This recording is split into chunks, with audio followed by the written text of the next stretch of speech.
Štai eilinį kartą kinietiškas generatorius, trifazis benzininis, ale deklaruotas, jis ten bele kiek buvo tų kilovatų. Kaip jau ir įprasta su aliuminėmis vijomis, štai kas gaunasi. Stebuklai, realiai pagal geležį pamatavus, kas čia yra jam, 8,5 somo, tai atitinka kažkur apie 2 kW, o deklaruoja dažniausiai 5-7 kW. Va, tokie gražuoliai. Čia buvo trifazis, perdarysim jį į vienfazį. Toks pageidavimas.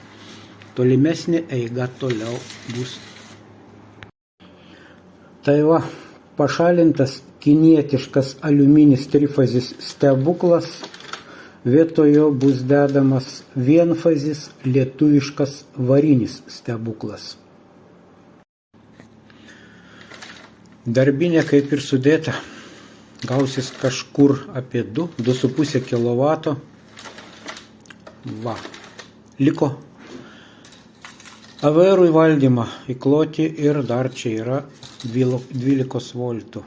Judam toliau. Nu va, visi savo vietose.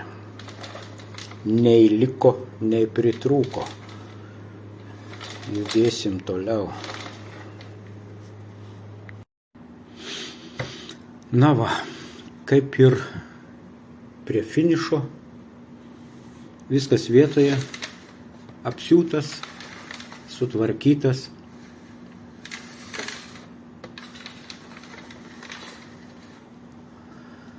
Lakuojam ir į soliariumą.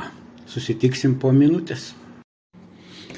Na va, dar šiltas ir finišas.